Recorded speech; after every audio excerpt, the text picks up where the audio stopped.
Hi, everybody. I'm Matt Corradino, calling in from St. Croix, Virgin Islands.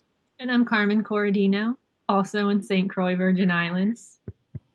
And hey, this is Rick Barry calling in from Nevada City, California. And I'm Dave Ott calling in from Ohio, Northern Ohio. Good to be here and good to see all you folks. Well, so great to be able to reach out to Tracker Family by any means that we can.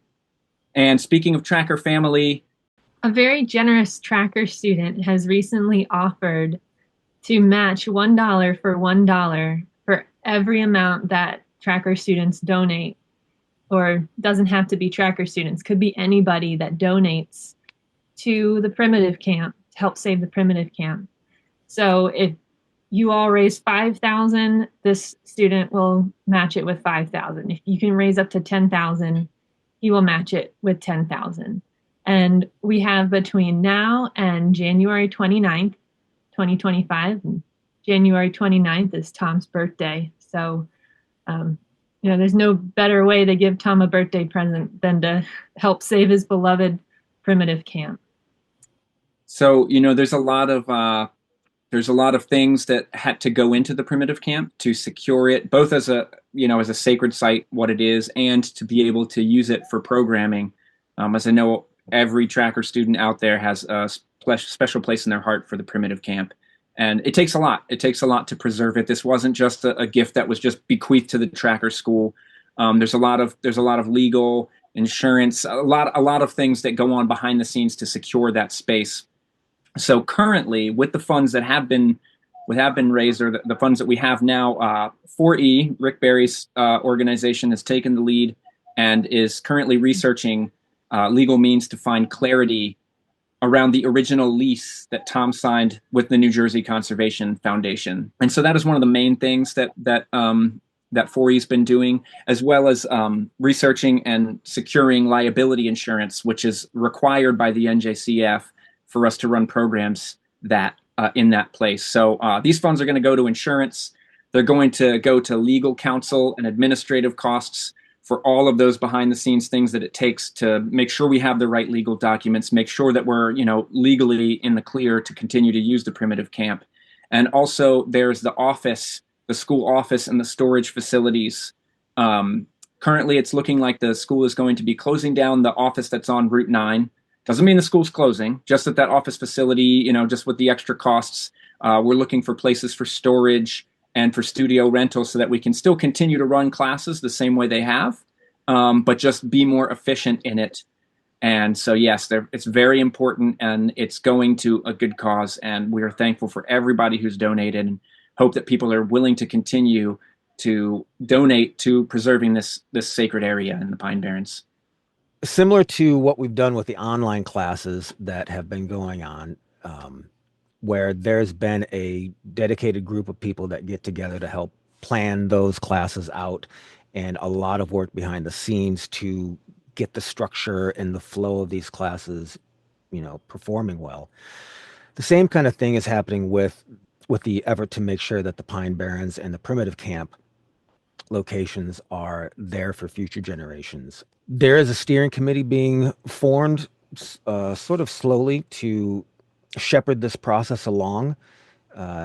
It's not been easy, especially since, we're all still dealing with Tom's passing and there's a lot of things up in the air yet. But there is already a dedicated group of people who have been at the Pine Barrens, they've been at the primitive camp, they've been caretakers there, they've run classes there.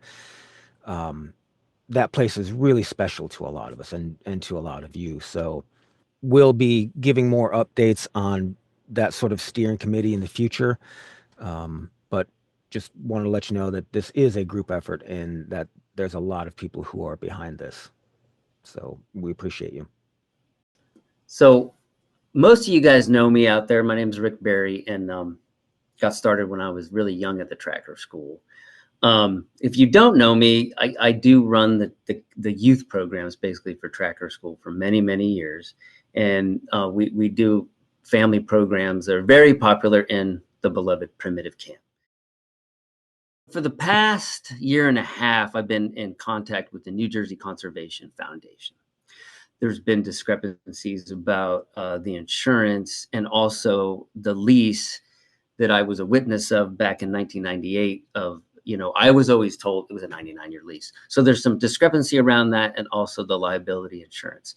So this fundraiser we're putting on is to secure and make sure we can still use this camp. So right now, so far, I probably spent, I don't know how many, 80, 100 hours of work talking with various people, lawyers, legal people, insurance people, office people.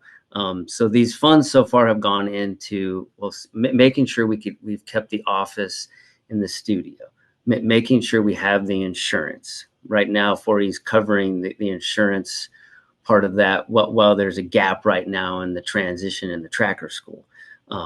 So those are where the funds are going currently, and also the legal costs of like an attorney, lawyer, looking into all that. So currently, this fundraiser has raised just a little over $21,000, and we've used up maybe about 30% of that in admin and also for the offices and storage. So there's still quite a bit left right now for legal fees, and in the future we're going to be moving the office, which the office we'll be saving some money, and then downsizing into the studio and the storage.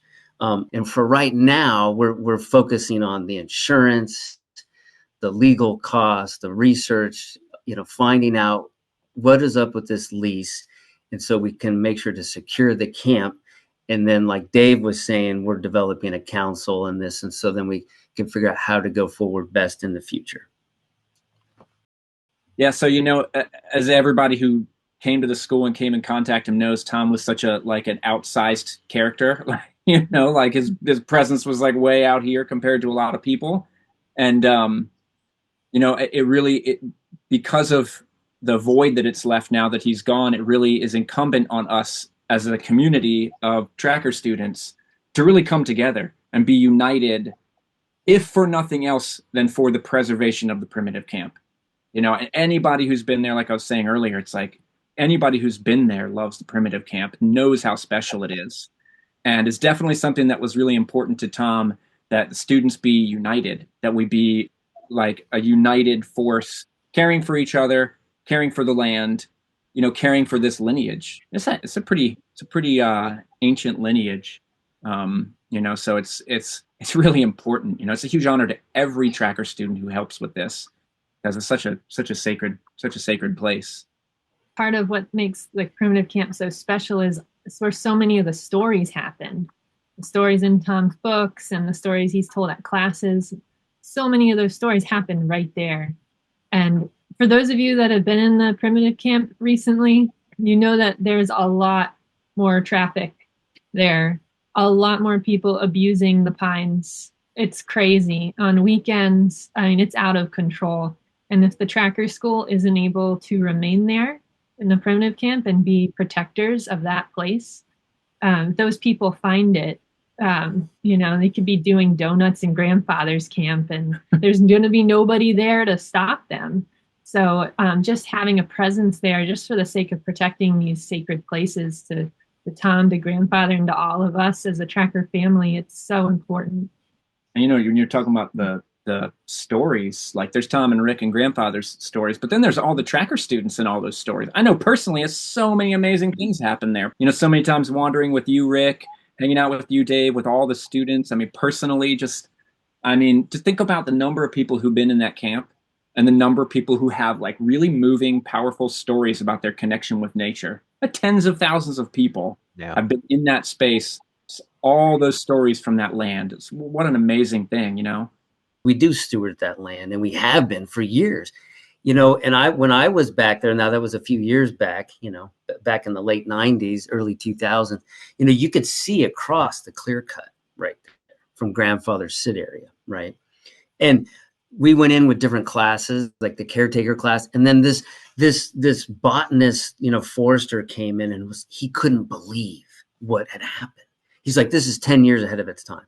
He's like, how did this happen? It was like the impossible thing happened. And it was like, because people went in under these teachings, under Tom's guidance, and Care took it, and it was like boom, and they were just like astonished. They're like, what? And so there's been so many years of the Tracker School taking care of this place that we have to stand up for this land. We have to. We can't just let it go. I mean, even just for the land's sake. I brought people in there and they're like, oh my God, they cannot believe that this exists in New Jersey, right? And they say, well, how do you find this place? They're following me out there. I said, well, you don't. And they say, oh, that's a great thing. But it's a little gem, right? We all know that. And like you guys are all saying, it is sacred. And what's kept it sacred is because how we've treated it and how Tom's treated it. And you go in there and it's another world. But the caretaking stands for itself, the land stewardship. So I think we can go forward with working with the conservation people and working together in our educational pieces, because this is so important. This place holds so many teachings, and yeah, so we still need your support from all the Tracker people out there and Tracker students.